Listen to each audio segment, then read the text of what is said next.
ನಮಸ್ತೆ ವೀಕ್ಷಕರೇ, ಅಮ್ಮನ ಅಡುಗೆ ಚಾನೆಲ್ಗೆ ಸ್ವಾಗತ ಸುಸ್ವಾಗತ. ನಾವಿವತ್ತು ಅಜ್ಜಿ ಸ್ಟೈಲ್ ಬೆಂಡೆಕಾಯಿ ಮಸಾಲೆ ಮಾಡೋಣ.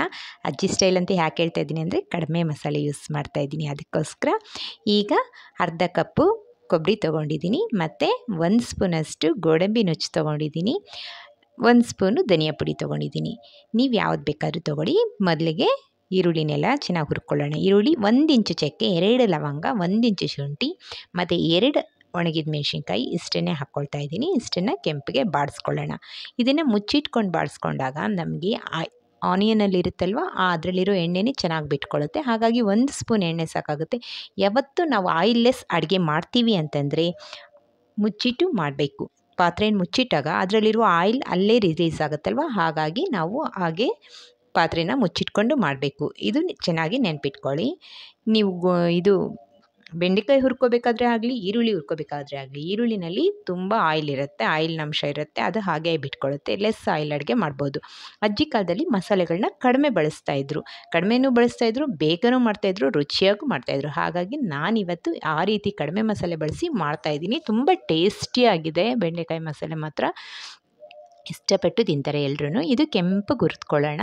ಕೆಂಪಗೆ ಹುರಿದ್ಕೊಂಡ್ಮೇಲೆ ಇದನ್ನು ಹಾಕ್ಕೊಂಡು ರುಬ್ಕೊಳ್ಳೋದು.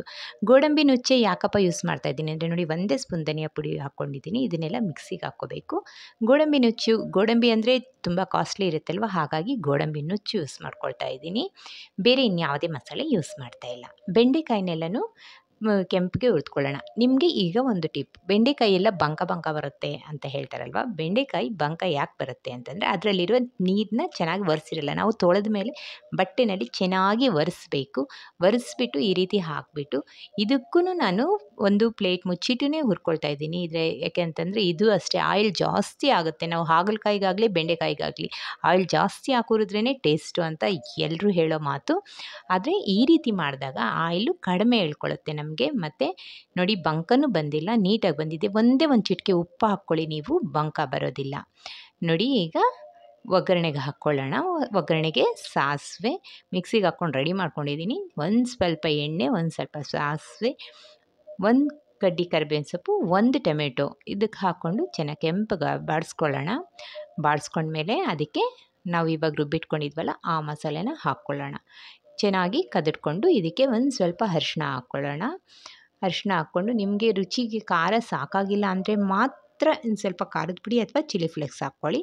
ನಾನು ಇದಕ್ಕೆ ಒಂದು ಸ್ವಲ್ಪ ಚಿಲ್ಲಿ ಫ್ಲೇಕ್ಸ್ ಹಾಕ್ಕೊಳ್ತೀನಿ. ನಾವು ಮಾಡ್ತಾಯಿರೋ ಈ ಬೆಂಡೆಕಾಯಿ ಮಸಾಲೆ ನಿಮ್ಗೆ ಇಷ್ಟ ಆದರೆ ಖಂಡಿತ ಲೈಕ್ ಮಾಡೋದು, ಶೇರ್ ಮಾಡೋದು, ಸಬ್ಸ್ಕ್ರೈಬ್ ಮಾಡೋದು ಮರಿಬೇಡಿ. ರುಚಿಗೆ ತಕ್ಕಷ್ಟು ಉಪ್ಪು ಹಾಕ್ಕೊಳ್ಳೋಣ. ಇದು ಚೆನ್ನಾಗಿ ಕುದಿ ಬರೋವರೆಗೂ ಮುಚ್ಚಿಟ್ಕೋಬೇಕು. ಇದನ್ನು ಮುಚ್ಚಿಟ್ಕೊಂಡ್ಮೇಲೆ ಚೆನ್ನಾಗಿ ಕುದಿ ಬಂದಮೇಲೆ ನೋಡಿ, ಸ್ವಲ್ಪ ನೀರು ಈ ರೀತಿ ತೆಳುವಾಗಿ ಇರಬೇಕು. ಬೆಂಡೆಕಾಯಿ ಹಾಕಿದ್ಮೇಲೆ ಕಲಿಸ್ಲಿಕ್ಕೆ ಹೋಗಬಾರ್ದು. ಬೆಂಡೆಕಾಯಿ ಹಾಕಿ ಕಲಿಸಿದ್ರೆ ರುಚಿ ಡಿಫ್ರೆಂಟ್ ಆಗಿರುತ್ತೆ, ಅದು ಚೆನ್ನಾಗಿರಲ್ಲ. ನಾವೇನಾದರೂ ಅದನ್ನು ಕಲಿಸ್ಲೇಬೇಕು ಅಂದರೆ ಅದನ್ನು ಈ ರೀತಿ ಪ್ರೆಸ್ ಮಾಡಿಕೊಂಡ್ರೆ ಸಾಕು. ನೋಡಿ, ಬೆಂಡೆಕಾಯಿ ಮಸಾಲೆ ಚೆನ್ನಾಗಾಗುತ್ತೆ. ತುಂಬ ಕುದಿಯುವಷ್ಟು ಅವಶ್ಯಕತೆಯೇ ಇಲ್ಲ.